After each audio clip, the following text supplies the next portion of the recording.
Halo teman-teman Flow Film dimanapun kalian berada. Semoga kalian semua selalu diberi kesehatan dan kemudahan. Karena kali ini Flow Film kembali dengan sebuah film yang akan berfokus tentang kehidupan seorang pria yang memiliki sebuah gangguan kelainan di mana tidak ada satupun yang mengerti tentang kelainannya itu.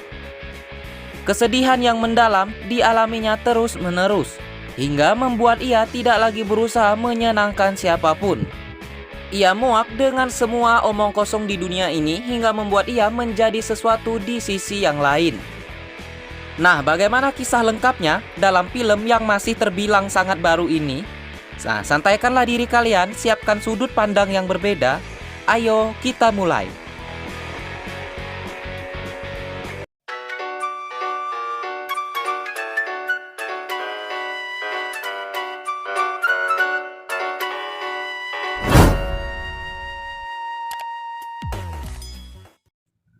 Terlihat seorang pria bernama Arthur yang tengah membersihkan make up-nya setelah seharian bekerja sebagai badut.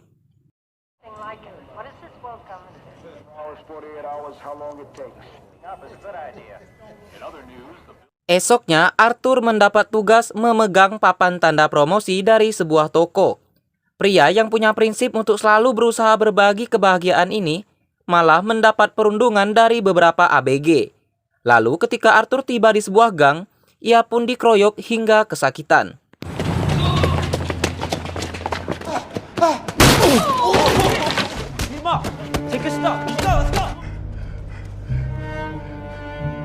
Arthur ini mengalami sebuah gangguan kelainan, di mana ketika ia mengingat atau mengalami hal yang menyedihkan, ia dengan sendirinya tertawa terbahak-bahak tanpa terkendali.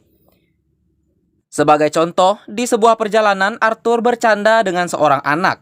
Namun sang ibu yang tak tahu menahu langsung menghardik Arthur dengan sangat kejam.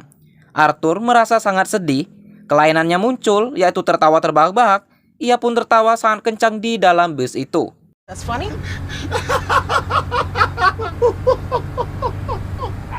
Arthur tinggal di apartemen usang dan ia terlihat sangat menyayangi ibunya. Arthur menonton seorang komedian yang paling ia suka. Arthur teringat, dulu ia pernah datang langsung dan dipanggil ke depan oleh komedian yang bernama Murray itu. Dan Arthur sangat teringat pujian-pujian yang ia dapat dari Murray saat itu. Thank you. I mean, I loved to hear what you had to say. All that stuff, I'd give it all up in a heartbeat to have a kid like you. Kembali ke tempat kerja. Arthur tengah memperbaiki sepatunya karena pengeroyokan kemarin. Arthur sebenarnya sudah memaafkan para ABG itu, namun salah satu rekan sesama badut bernama Randall dengan gaya perhatiannya memberikan Arthur sebuah pistol. Why did I? No one has to know. You know you're my boy. Beberapa saat kemudian, Arthur dipanggil oleh bosnya. Setelah cita-cita Arthur yang ingin menjadi komedian diejek oleh bosnya, gaji Arthur juga akan dipotong karena menghilangkan papan promosi dari toko saat itu.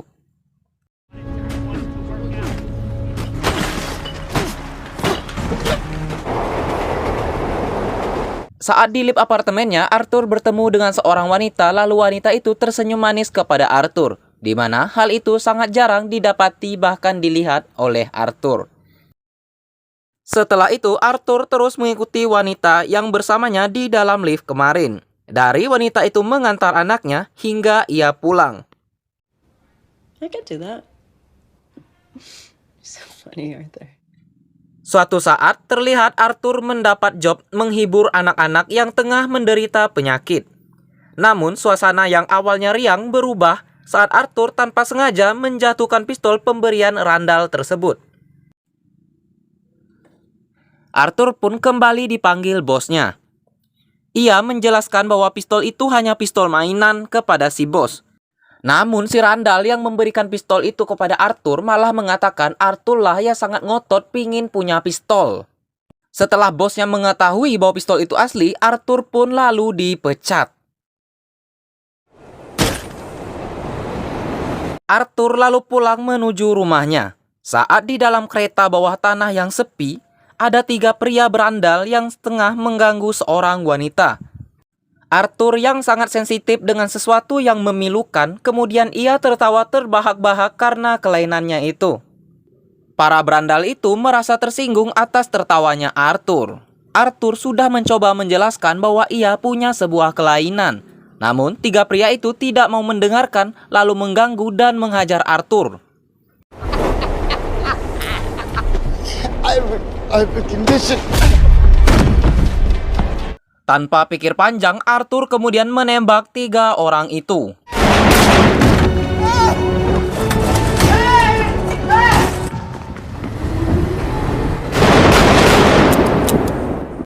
Setelah pergi dari kejadian itu, Arthur terlihat menari-nari di dalam toilet.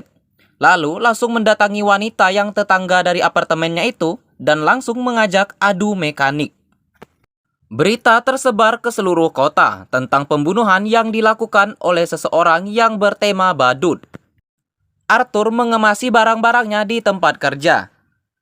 Lalu Randall datang dan mengatakan kepada rekan kerja badut yang lain bahwa dia tidak pernah memberikan pistol kepada Arthur. Lalu Arthur pulang dan sah menjadi seorang pengangguran. Being a man in a clown mask is nothing but clowns. Demi cita-citanya yang tinggi supaya bisa membahagiakan orang tuanya sekaligus membantu orang-orang yang susah, Arthur kemudian ikut audisi stand-up comedy yang jumlah penontonnya sungguh sangat banyak. Namun saat di panggung, penyakit Arthur malah kambuh. Kegagalan itu membuat Arthur sangat kecewa. Namun si wanita tetangga apartemennya terus menemani Arthur dalam keadaan duka seperti itu. Seseorang di televisi yang bernama Thomas sedang gencar-gencarnya kampanye bahwa dia ingin menjadi wali kota dan membersihkan kota yang sedang gusruk-gusruk itu. Dan anehnya, ibu Arthur terus mengirim surat setiap minggu kepada si Thomas itu, tanpa Arthur tahu apa isi dari surat tersebut. Dan Arthur pun merasa aneh karena surat ibunya tidak pernah terbalas. Namun hari itu, surat yang dititipkan oleh ibunya tidak Arthur kirim, dan malah Arthur baca secara diam-diam. Dari surat itu, akhirnya Arthur mengetahui, ternyata Thomas itu adalah ayahnya. Yang tak pernah diceritakan oleh ibunya, Arthur lalu membuat ibunya jujur untuk menceritakan soal ayahnya itu. Singkat cerita, pergilah Arthur ke rumah Thomas. Arthur bercanda dengan anak Thomas yang masih kecil, lalu datang penjaga dan mengusir Arthur dari sana. Away from that man. It's okay. I'm a good guy. You were her son. Yeah. Your mother was delusional. Setibanya di rumah, Arthur mendapati ibunya yang tengah kritis dan akan dibawa ke rumah sakit. Setelah bertemu dengan detektif yang menanyakan soal pembunuhan itu kepada ibunya.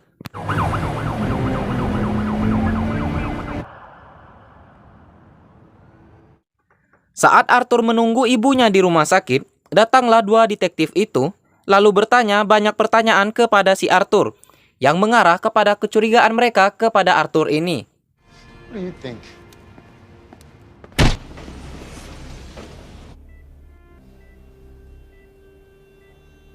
I get a coffee. You want one? Setelah itu, Arthur menonton acara TV dan bintang favoritnya, yaitu si Murray. Namun, betapa terkejutnya ia ketika si Murray memutar video saat audisi stand-up saat itu, yaitu ketika Arthur mengalami kelainannya di atas panggung dan ditertawai oleh semua orang. And told people I was going to be a comedian. All right, got a great show for you tonight.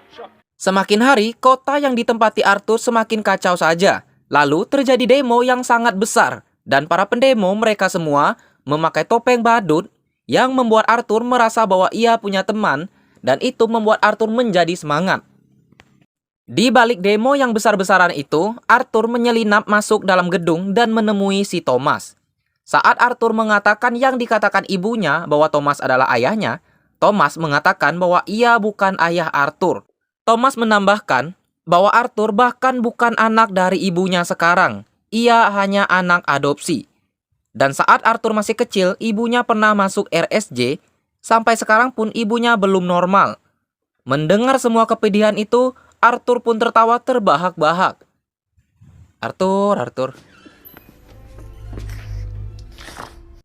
Singkat cerita, karena video Arthur yang diputar Murray menjadi viral, Arthur kemudian diundang dalam acara stand-up comedy Murray yang akan tayang pada minggu depan. Setelah itu, Arthur pergi ke RSJ. ia meminta kepada petugas sebuah berkas dengan nama ibunya 30 tahun yang lalu. Setelah cukup lama mencarinya, ternyata benar ibunya. Penny Fleck, let's see. Suffers from delusional psychosis, endangering the welfare of her own. Karena petugas itu tidak bisa menyerahkan berkas ibunya, Arthur kemudian berebut berkas tersebut.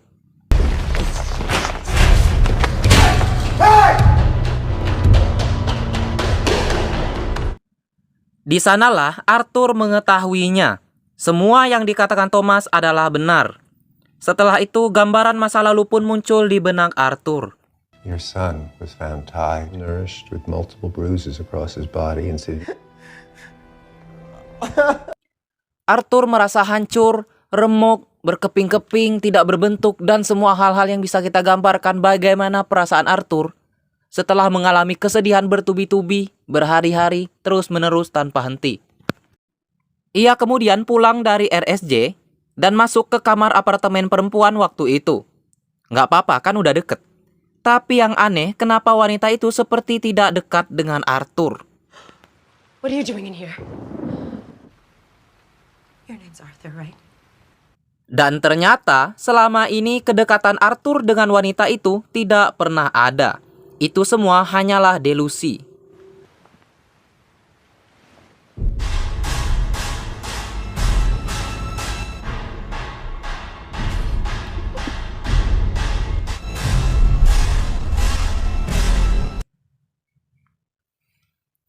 Setelah menghabisi perempuan itu, Arthur semakin tidak terkendali.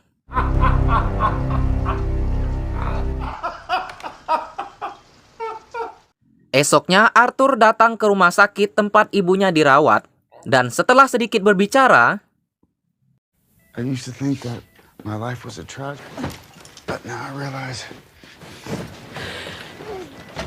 Setibanya di rumah, Arthur sedang latihan untuk nanti ketika ia menghadiri acara komedi milik Murray. Saat Arthur mulai menghias wajahnya, datanglah dua rekannya dulu sesama badut, yaitu Gary dan Randall. Randall yang telah memfitnahnya dulu. Cari penyakit. Bukannya bersimpati kepada Arthur, si Randall malah membahas tentang kejadian di kereta bawah tanah saat itu. You're my boy, and I just want to...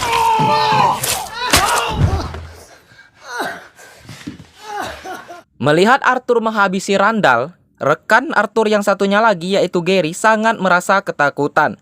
Namun Arthur mempersilahkan Gary pergi karena Arthur mengatakan Gary lah yang paling baik kepada Arthur saat bekerja dulu.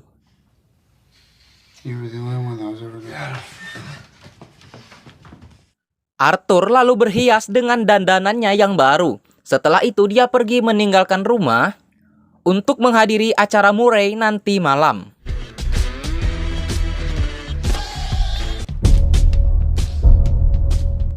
Arthur kemudian terus kabur dari kejaran dua detektif yang terus mencarinya itu.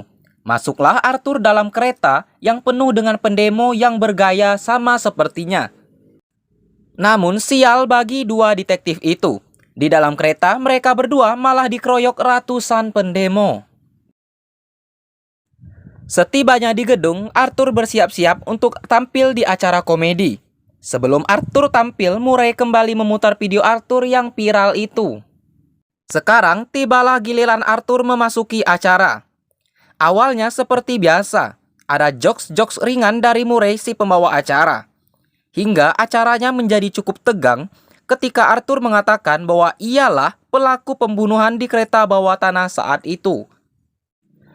Setelah semua curhat-curhatnya, Arthur mengatakan bahwa ia sangat kecewa kepada Murray yang telah memutar video kelainannya itu. How about another joke, Murray? No, I think we've had enough of you. Call the police. Get what you fucking deserve!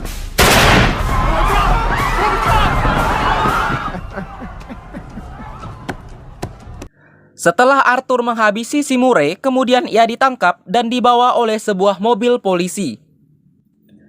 Di perjalanan, Arthur terlihat sangat bahagia ketika kota menjadi meriah karena apa yang telah ia lakukan di televisi barusan.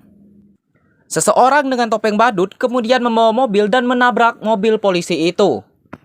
Lalu mereka semua merayakannya bersama Arthur, seperti Arthur adalah seorang pahlawan.